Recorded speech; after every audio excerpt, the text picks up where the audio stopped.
I used to tell dad jokes quite a bit, but then he moved and I just have way less opportunity to tell them now.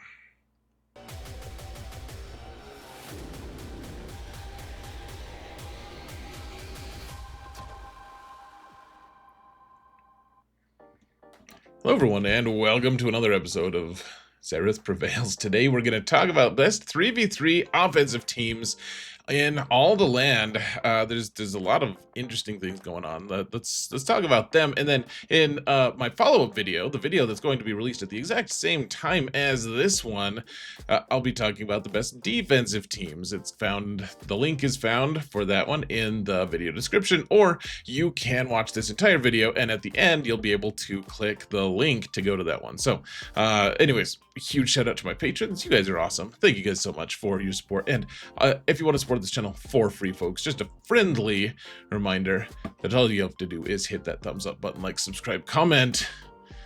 Let's mount the algorithm once again. The algorithm, right.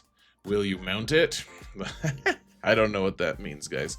I have no idea. So let's get to the game, folks, shall we? Let's do it. If I can find the right button for whoa, we're in the game. This is madness. All right, these are offensive teams here. Let's zoom in a little, zoom out a little. I don't. Okay, there we go. So actually, let's actually zoom out just a little bit and talk about Datacron sets a little bit. Normally, I don't want to spend a huge amount of time talking about Datacrons typically. But we do need to talk about them a little bit because they're going to shape a few of our decisions. So especially this enduring power one, the one that's new, the one that has mercenary, Hutt cartel, smuggler, and droid, and mostly we can ignore a lot of those. But the thing that I really want to point out here, folks, that I think is going to shape a lot of the discussion that I'm having here is the mechanics for smugglers. Specifically, smuggler allies have 100% evasion. You guys can barely see it. There we go. And there's other things like if they're debuffed, they lose 100% of their evasion.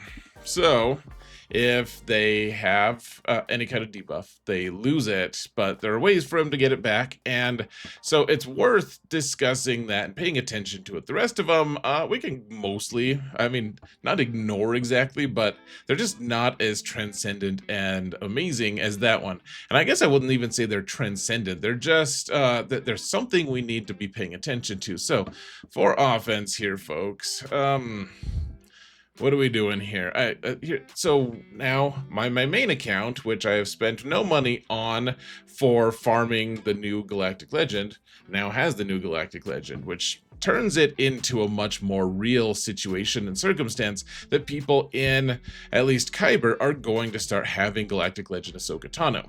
This is just how the cookie crumbles, so to speak. And it looks like, despite all these amazing characters and everything that she has available, it's looking like Leia just beats her down pretty good. Honestly, that's what it's looking like, folks. So I suppose that's probably who we're going to keep for offense and just kill Galactic Legend Ahsoka Tano. I think that's just what we have to do. Leia can also win mirror matches if she needs to, so go do that, I suppose. It's a pretty scary thing, though, and she is pretty good, folks. And if your opponent doesn't have Galactic Legend Ahsoka Tano, you can keep Leia. I mean, you can beat her in the mirror. You can honestly put her on defense if you have a plan for her. Sith Eternal Emperor is one that I think we're going to keep for offense. It just doesn't have a good defensive comp, in my opinion, unless you use way too many resources. Even when you do that, there's no guarantees or anything. So, there's a few different builds with him, of course. You can use the Brood Alpha plus armor tactic. You can use Watt, though he's going to be on defense for me. And then, of course, you can put him with Bane, and those two will take out Galactic Legend Ahsoka Tano as well. I call her Glat, by the way, so if people are confused what I mean by Glat, I'm not trying to vomit. I'm just telling you that that's the name I use for her. So anyways, and then we also have Darth Bane, who is probably the idea here, folks, and this is a sneak peek of the defensive teams, but the idea is Glat on defense is going to take either a Leia team right now or probably Sith Eternal plus Darth Bane. And the idea is we want to force people into using or trying to use Sith Eternal and Darth Bane because it's two teams. And there's a lot of teams out there that Sith Eternal and Darth Bane can counter. Darth Bane is kind of our trump card this season. He just destroys stuff. And so if we have to destroy stuff with just him plus Sith Empire Trooper are probably going to be the best. After looking at all of the different stats and everything, Darth Bane typically does way better with Sith Empire Trooper than any other second character. So, he's going to be there to, typically, if you're facing someone who places a lot on defense, like I tend to, Darth Bane is probably going to be used by myself to take out Baylan. Baylan is really tough to kill. The other one is, if your opponent doesn't have that, if they have Supreme Leader Kylo with Pointy Teeth Rey, that's another thing that he takes out pretty nicely with a pretty decent win percentage. So he also can take out some Leia teams. He can take out a lot of things. And so the idea is Darth Bane should be saved for someone else. So that means Sith Eternal Emperor should be saved for someone else, and we can use Leia to kill Glat. Now, of course, if you don't have Leia, you're probably stuck with Darth Bane, and that might pan out. You might not. Jedi Master Kenobi for offense kind of pains me, but I don't really know exactly what else is going to kill Supreme Leader Kylo with Pointy Teeth Rey very consistently, and so I suppose we can take him anyways. Grand Inquisitor typically takes out Kenobi in 3s anyways, so it's not a huge loss. He doesn't have a really good Datacron for himself. Just give him like a 15% health protection boost Kron with the level 3 from the last set, and that's probably enough, frankly. Just go kill Supreme Leader Kylo and call it good. Now, to kill Jabba this season, it's going to be strange. It's looking, I think, like Night Sisters might actually beat Jabba somewhat consistently like they have in the past seasons. I mean, it's never a 100% counter, right? Like there's RNG involved that you just have no control over. But if you don't want to ride the RNG train like I tend to want to, Lord Vader's a decent choice for that, honestly. We're gonna see some interesting comps with what's his name? Jabba with Smuggler Kron, which in turn is going to give him 100% evasion, which who knows how a dude like that, I guess he gets all oiled up. He's just like a greased hog. No one could catch him. Gross. But Lord Vader seems like he might be able to turn that off because he's consistently debuffing the guy. So Lord Vader, Maul's gonna get him that early ultimate, and of course, Maul and Royal Guard will eventually be eaten by the Rancor. But Lord Vader, it's looking like, should be able to ramp enough to kill Jabba. I guess time will tell, but it seems like this should work okay. You could also throw Thrawn in there to kind of just if you do throw Thrawn on the squad instead of Royal Guard and then give them a 25% turn meter Kron, you should be able to go and fracture Chrysanthemum, and once you do that, then you can get all your hits on Boosh early on, and that could be really helpful as well. So anyways, next up we have Inquisition. They're probably going to be used as filler characters and they're probably not, that they just lost the Grand Inquisitor Kron, but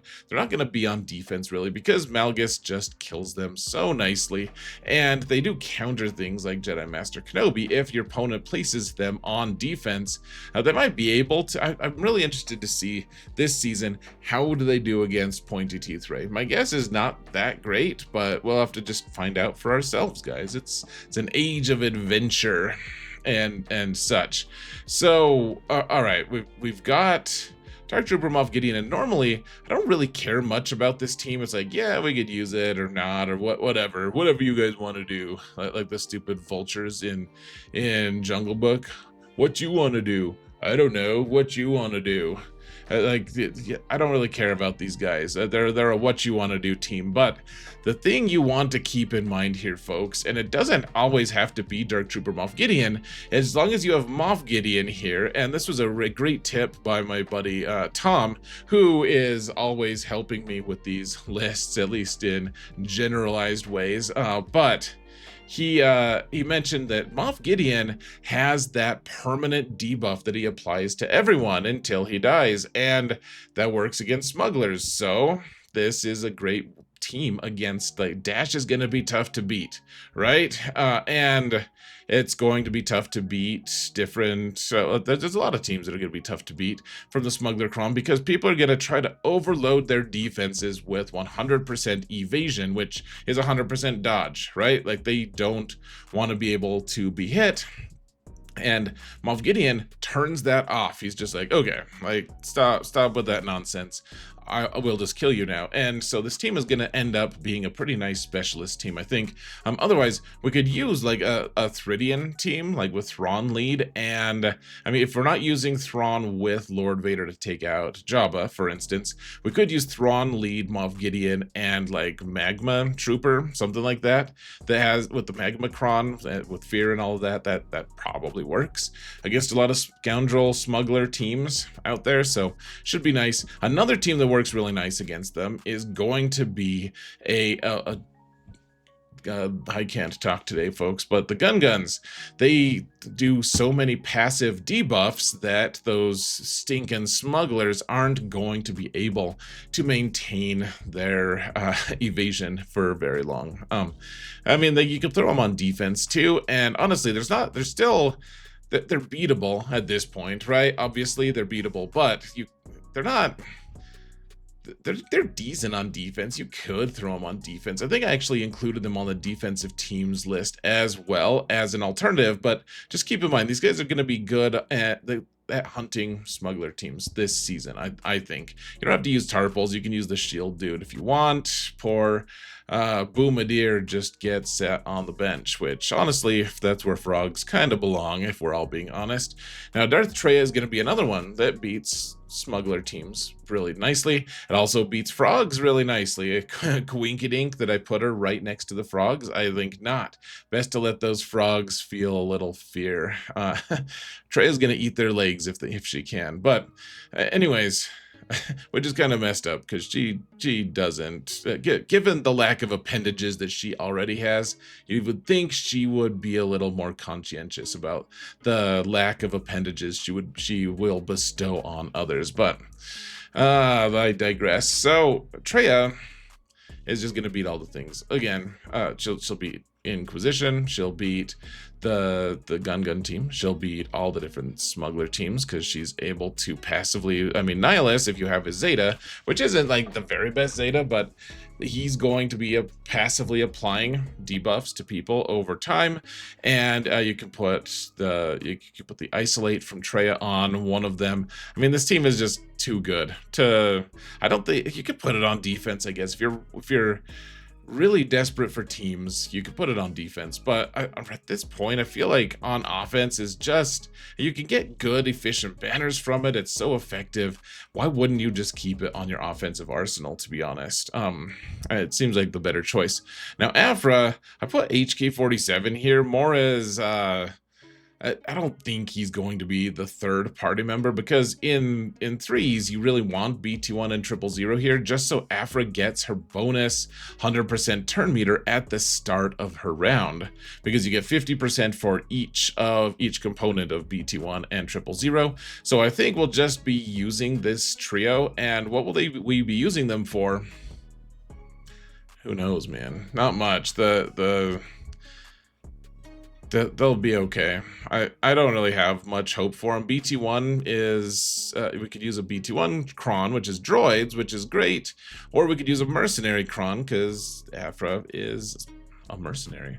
Either one seems okay. Now we're going to get into this just wild time of one team from the mercenary squad that we're going to, well, I guess they could be mercenaries, but in this case they're going to be smugglers, and the rest of them are going to be on defense, frankly. But the idea here, folks, is with Sana's Datacron, she gives everyone on her team 25% offense every time she gains turn meter. And so the idea is every time you deal damage, including with whistling birds, so if you can do 20 damage with Bando, then you're going to give her a ton of turn meter, because yeah, his leadership here, it's not that impactful normally, but what it does do is whenever an enemy takes damage, scoundrel allies gain 2% turn meter, which is really nice for this, because if he's dealing 20 instances of damage with his whistling birds, that's going to boost Sana's offense up. Well, it's going to give her 20 different instances of getting turn meter, and therefore is going to boost her and her entire team's offense by 25% each iteration of damage, which is just bonkers. And Hondo's going to do a lot of damage because she's handing him all that damage. So even though these guys are all mercenaries, you want to use the Datacron with them. I think it's going to be pretty good on offense. We'll see. I'm very curious to see how it all works out. I think in 5s, she's going to be a key component to the meta. In 3s, I'm not sure. She seems like potentially just a novelty team. We'll just have to see on that. Now, Darth Malgus, as you'll see in a little bit, folks, on the defensive teams video, I have Zalbar and his Omicron, and he's going to be on defense with Darth Revan, at least on week 1.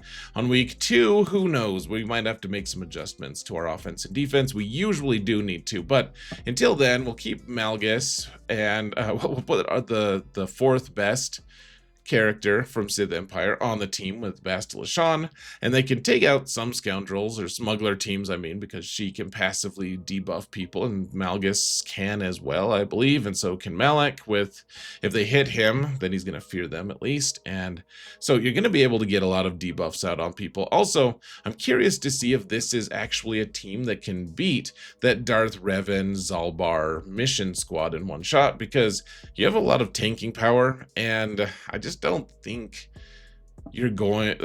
We'll just have to see how hard they hit. I mean, taking all those offensive boosts from mission might be really strong and might just delete the squad. We'll just have.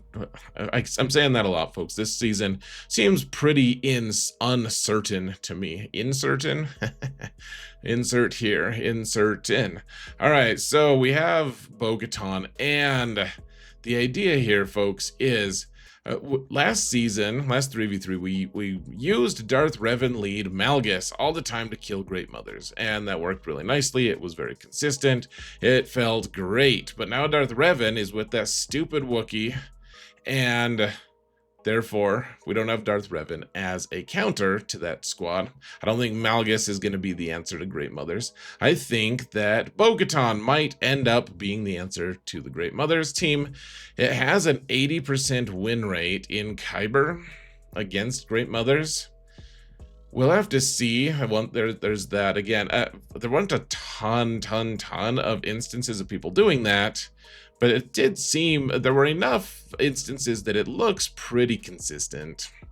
That to me right now, that's probably the #1 question mark for the Great Mothers. What do we do to counter them if we don't have a Darth Revan? For now, my answer is Bo-Katan. Maybe it'll be like Lord Vader. Maybe it'll be Traya. There's a lot of different things that it could be. We'll just have to find out. Now we have Jedi Revan. Okay, here's another good smugglers team that you can take out potentially, because Darth Revan can ignore taunts, which smugglers have a lot of pre-taunts and a lot of things that get rid of their debuffs. But Darth Revan can mark someone, and they can't dispel that. And then you can ignore the pre-taunt and just attack that one person who is suddenly debuffed and therefore has no evasion.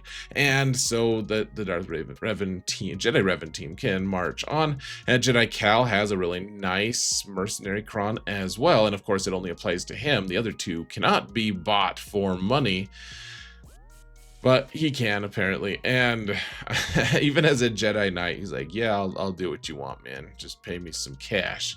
And that I guess what he'll do is destroy people. He's even better than he normally does.